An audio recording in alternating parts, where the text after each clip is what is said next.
Hello, everybody. I'm a practicing therapist and a doctoral student of psychology. Today, I wanted to go over a topic regarding avoidance and how they respect you. I want to talk about topics that can cause an avoidant to actually feel like they cannot respect you. Now, avoidant individuals take respect extremely, extremely seriously.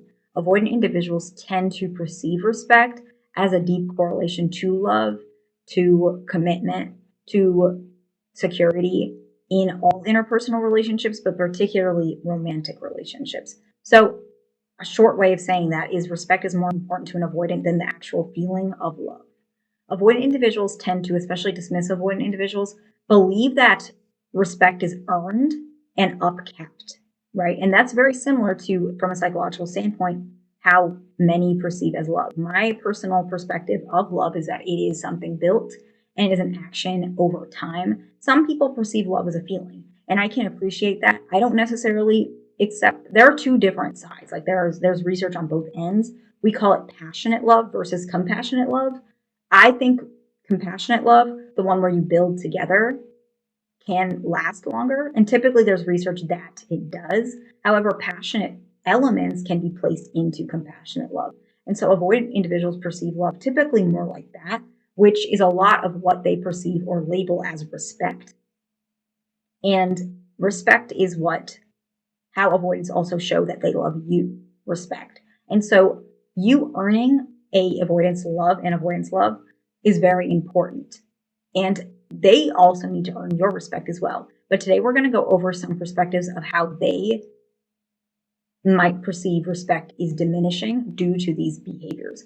Now, I do want to mention, it doesn't mean that right away, if you do these things, the disrespect and love is just gone forever.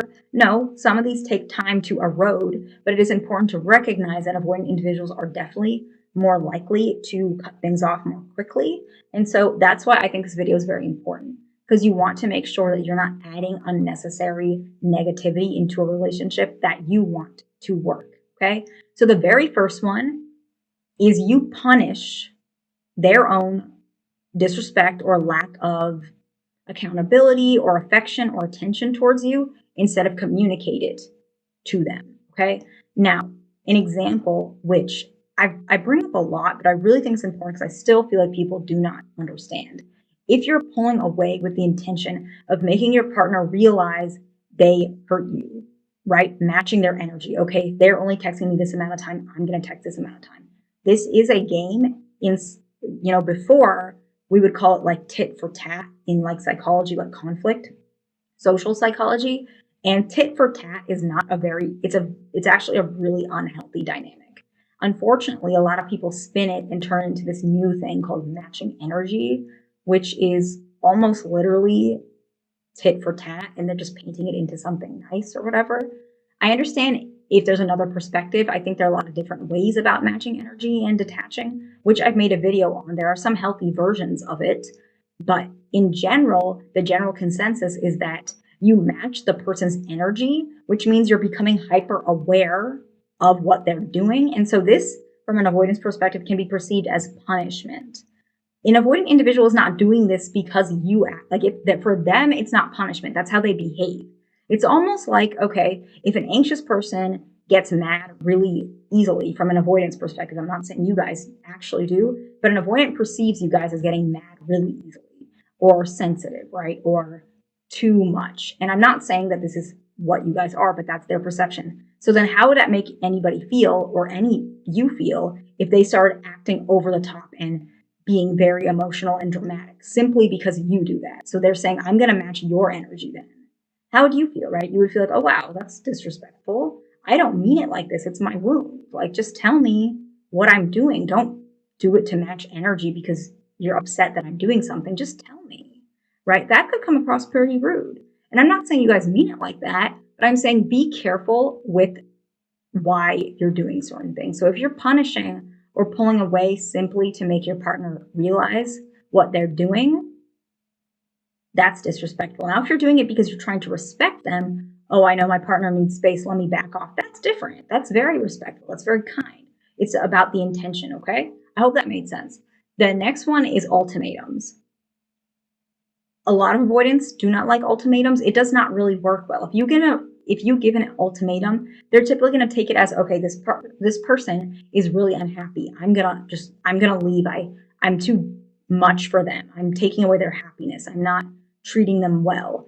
I am a burden. Let me leave. That's what they're going to see it like. So it's not going to work where you're expecting them to be like, to fight for you. And sometimes it happens, but typically it's going to happen the other way. Okay. Avoidance perceive this as added pressure also. And sometimes they could perceive it as manipulative because they're perceiving as you basically saying my way or the highway. You do this now or we're done. And that feels very controlling to avoidant individuals. So if you really do want to give an ultimatum because you really feel like, okay, I'm done, follow through. Your words should hold weight and it should follow your actions. That can lead to respect. But saying it and it's not really following through and you're just doing it to get something out of them, that will make your partner actually lose respect for you. So that's really important, okay? The next one is, I'm trying to explain it. It's like overly expressing your feelings in hopes that it'll help your partner to have more feelings. So you can have your feelings all you want. I'm not saying that. But I see this, and I don't know if this is a very specific case that I've been seeing. It happens with a couple of my cases where I see one individual expressing overly or, maybe even emotionally like begging the other individual to make their partner change their mind about their option or what they did. Let's say an avoidant said, I can't hang out Wednesday. I have, meetings all the way till 6 p.m. and I'm just really tired. Can we do Saturday? And you really want to do Wednesday for whatever reason. This is an example, so it's not perfect. You're kind of negotiating with them. Oh, can we please do Wednesday? I really feel like you would really enjoy this. That's okay. But really overly top saying, I really love you. I really care about you. I don't want you to leave me. I feel so confused.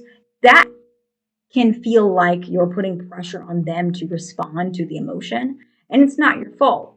But it is important to recognize that it might not last well because they're feeling pressured. And if you're doing that to make them have emotions, if you're just doing it naturally, that's different.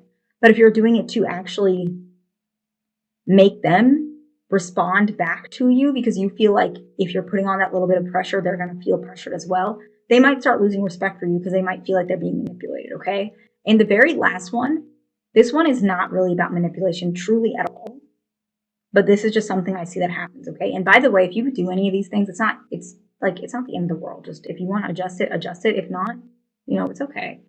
But this one is that you overly invest in the idea of love and romance instead of the process, okay? So you're perceiving love as what you imagine it to be from a spectator perspective, where you're perceiving that people can see you guys really love each other. You're going to have this big wedding. Your partner's going to admire you, going to treat you like a queen or a king, and you really want to feel adored and loved. Avoidant individuals don't need that, and they also don't perceive it like that, and they feel like that stuff is not very genuine, and so they prefer the process of building trust together, opening up, communicating together, respecting each other's time and space and autonomy, and building a life together. Avoidants see love more like that. And so it's very important to recognize that if you're really focused on the idea of love, I want to have a family, I want to get married, I want to have a kid, that's good. But you're looking at the end result instead of the process, how to get there. Sometimes that can push avoidance away and can cause them to disrespect your perspective of love. Not disrespect, but they might not respect your perspective of love because they're not on board with it. So they may perceive that not necessarily as lack of respect, but they may feel like you can have that with anybody. So then maybe if I can't give that to you, somebody else will, if that makes sense. This video might be a little bit triggering, so please keep that in mind. I'm sorry. I should have put in the beginning, it's a trigger warning.